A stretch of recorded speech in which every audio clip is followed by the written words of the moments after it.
Si vous pensiez connaître les monstres de poche, l'envers du décor risque de vous surprendre. Derrière chaque créature se cachent des inspirations, une histoire, des controverses. Certains racontent que sous les strates d'un imaginaire édulcoré se tapissent des secrets indicibles. Il est temps de partir sur les traces effacées par le Pokédex. Tournons les pages du livre des monstres et oublions-nous au verso.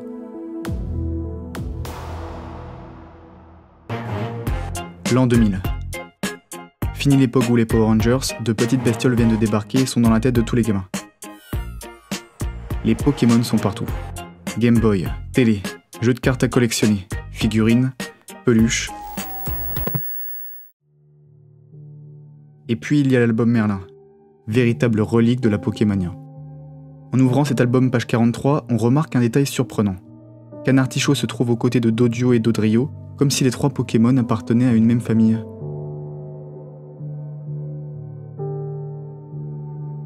Suite à cette erreur, de nombreux enfants se mirent en tête que Canartichaud devait bien évoluer, avant que la réalité ne vienne prouver le contraire. Mais à partir de ce moment, l'idée d'une évolution pour Canartichaud restera gravée dans les esprits. Et la vérité, c'est que ça n'est jamais passé très loin.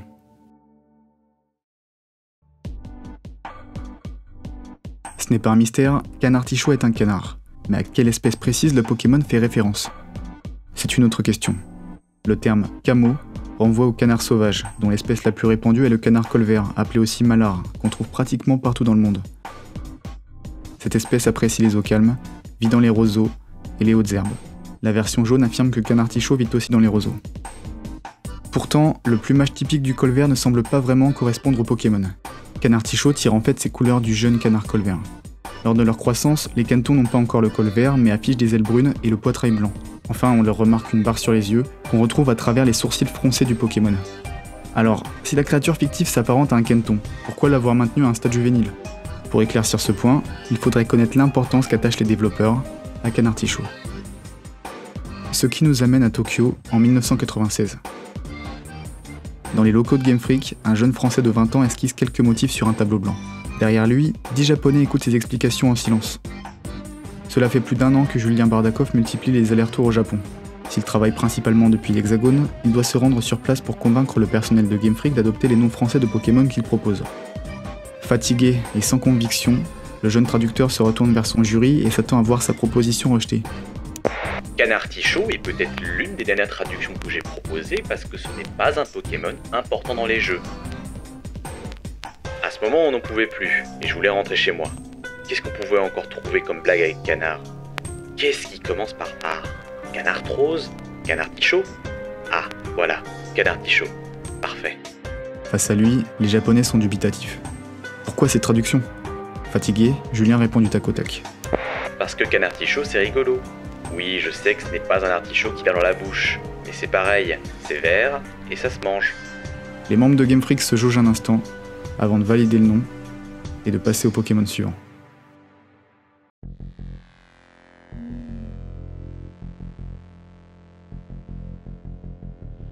Si Canartichaud n'est pas essentiel aux yeux de Game Freak, il en reste que c'est un Pokémon rare, comme son anglais le traduit. Farfetch'd peut à tour de tour signifier farfelu, tiré par les cheveux, mais aussi ramené de loin, soulignant l'exotisme et la rareté de la créature. Dans les versions rouge et bleu, on ne trouve Canartichaud qu'à Carmin-sur-Mer en échange d'un Piafabec. Le canard restera tout autant rarement vu dans les jeux suivants.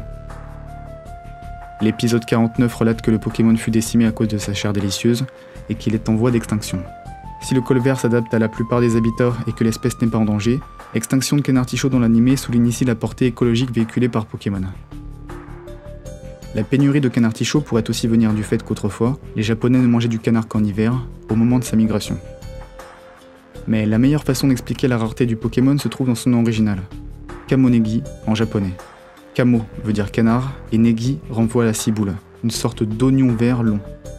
Littéralement, Canartichaud est un canard tenant une ciboule, mais son nom est aussi la contraction du proverbe Kamoganegi Oshotte Kuru, un canard qui arrive en portant de la ciboule. L'expression vient d'une légende selon laquelle des voyageurs affamés et perdus en forêt seraient tombés sur un canard portant une ciboule, s'offrant en repas.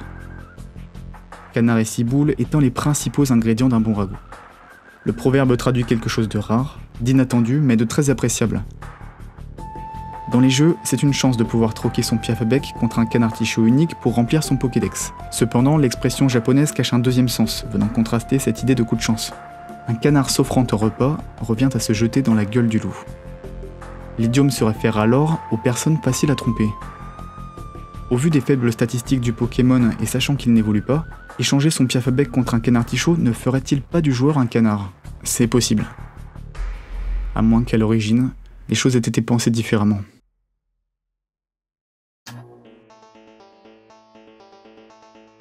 C'est en 1992 que Canard Tichot voit le jour. Précédent d'audio de quelques semaines, les deux oiseaux ne partagent aucun lien, puisque le principe d'évolution n'existe pas à ce stade du développement. Il faut plutôt voir Canard Tichot et Doduo comme des équivalents. Subsiste un déséquilibre dans cette réciprocité, puisque l'un évolue et l'autre non. Maintenant, dans la première génération, tous les Pokémon pleinement évolués ou à forme unique sont capables d'apprendre l'attaque Ultra Laser. Tous, sauf 5. Parmi eux, Kikli et Tignon, probablement parce que ce sont des Pokémon purement physiques, restent Métamorphe, Onix et Canard Tichot, qui ont en commun d'acquérir une évolution dans Pokémon 2. Doit-on y voir la volonté de les faire évoluer dès les premiers jeux? En 1994, pendant la 4e période de développement de Pocket Monsters, les développeurs se concentrent à faire évoluer les Pokémon de la période 2, dont font partie Canard Tichot et Doduo. De cette période, 3 créatures enlevées des jeux n'ont pas encore vu leur identité révélée. Se pourrait-il que l'évolution de Canard Tichot fasse partie de ces 3 créatures non identifiées? Se voyant attribuer un deuxième stade dès la première génération, le Pokémon aurait été un équivalent parfait à Doduo. Quant à l'échange de Carmin-sur-Mer, celui-ci aurait bien plus fait sens, Piaf-bec et Canard Tichot devenant de parfaites contreparties. Quoi qu'il en soit, si les développeurs ont décidé d'enlever une potentielle évolution à Canard Tichot pour la sortie de Pokémon Rouge et Vert, cette forme est très vite revenue dans les plans de Game Freak. Space World, 1997. C'est dans ce salon organisé par Nintendo que Pokémon 2 est présenté en version d'essai. Sur place, les joueurs découvrent la forme évoluée de Canard Tichot, un certain Pokémon répondant au nom de Madame. La créature s'inspire du cygne tuberculé, le masque noir de Madame faisant référence à la tache caractéristique de cette espèce. Apprécié pour sa grâce et sa beauté, l'aspect culturel du cygne est très riche.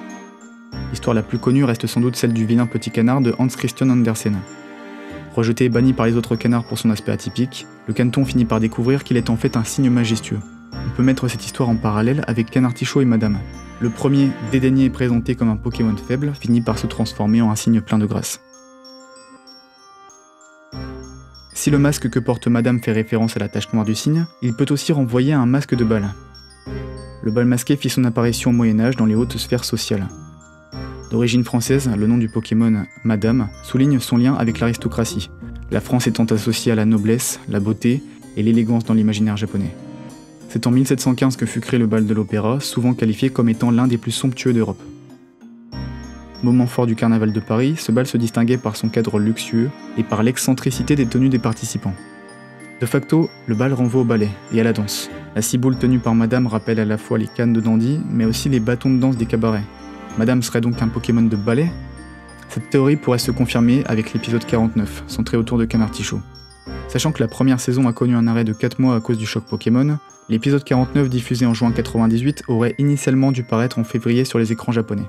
C'est-à-dire avant le report de Pokémon Or et Argent en mars de la même année, à un moment où Madame n'avait pas encore été écartée du Pokédex. Ce qui est marquant, c'est qu'au cours de cet épisode, Canard Tichot utilise sa ciboule comme un bâton de majorette. Cela préfigurerait-il l'arrivée attendue de Madame? Les scénaristes ayant été informés de l'existence de ce Pokémon noble et porté sur la danse? C'est possible, puisqu'après cet épisode, Canard Tichot ne sera jamais revu jouant du bâton de cette manière, alors que la décision sera prise d'exclure Madame du Pokédex. Libre à vous de juger cette théorie, mais tâchez de ne pas vous perdre dans le dédale consacré à Madame, car il est temps d'aborder un dernier cas. Après toutes ces épreuves, il aura fallu attendre 20 ans pour que Canard Tichot évolue.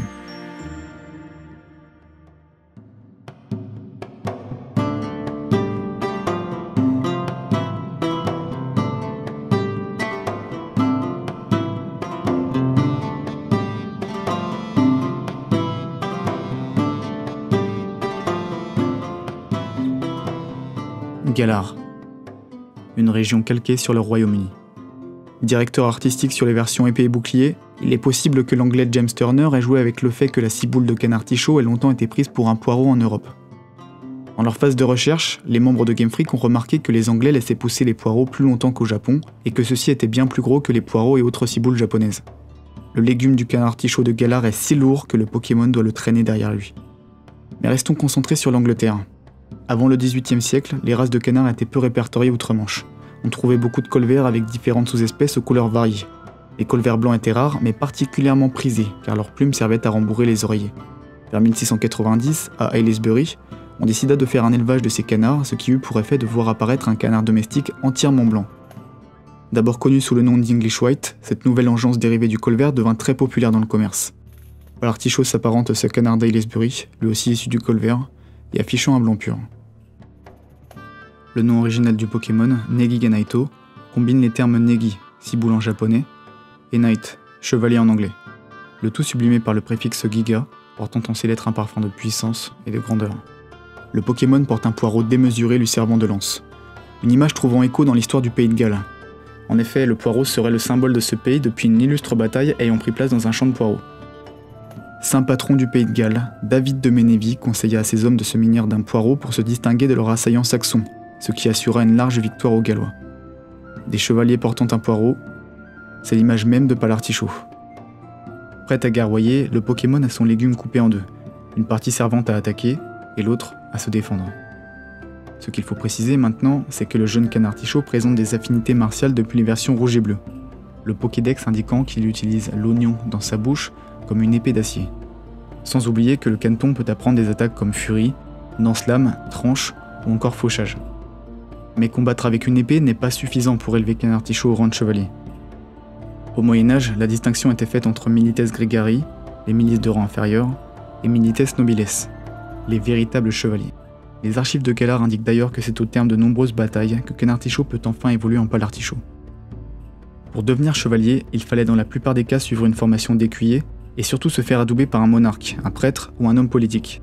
Si au début du Moyen-Âge le chevalier était simplement le vassal d'un seigneur ou d'un roi, le statut a évolué jusqu'à devenir un véritable rang social au cours du XIIe siècle, se confondant avec la noblesse. Calme et réfléchi, Palartichaut met un point d'honneur à toujours combattre à la loyale. Avec le temps, les pratiques chevaleresques se firent encadrer par l'Église, et à la fin du Moyen-Âge, le rang de chevalier fut associé aux idéaux de la chevalerie, un code de conduite du parfait guerrier chrétien. Pour honorer ces idéaux, il fallait obéir à des devoirs spécifiques. Le chevalier devait bien sûr monter à cheval, mais aussi pratiquer la joute et participer aux tournois. En combat, Palartichaut utilise la tige de son poireau comme une lance pour donner l'assaut. Il apprend la capacité joute astrale, qui nécessite un tour de repos après utilisation. Pratique excessivement dangereuse, les joutes opposaient deux chevaliers qui se chargeaient armés de lances en bois dans l'espoir de toucher l'adversaire ou de le désarçonner, le tout finissant bien souvent dans un véritable bain de sang.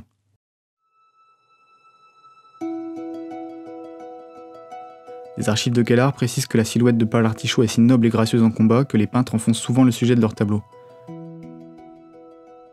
Une des œuvres les plus connues de Galar représente un duel entre un Palartichaut et un Lansargot. C'est une référence à de réelles illustrations du XIIIe et XIVe siècle, souvent dans les marges des manuscrits, où l'on voyait un chevalier combattre un escargot. Les animaux et autres insectes étaient dotés d'une portée hautement symbolique au Moyen-Âge et se voyaient fréquemment dotés de caractéristiques humaines dans les récits. Mais à l'heure actuelle, on ne comprend toujours pas pourquoi des chevaliers affrontent des escargots géants sur ces illustrations. Spécialiste en la matière, Lilian Randall pense que les escargots symbolisent les Lombards, un peuple germanique détesté au Moyen-Âge pour leur absence de morale.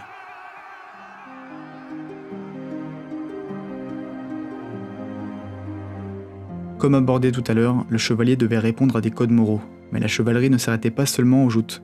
Les chevaliers avaient obligation de participer à la chasse et de se prouver vertueux.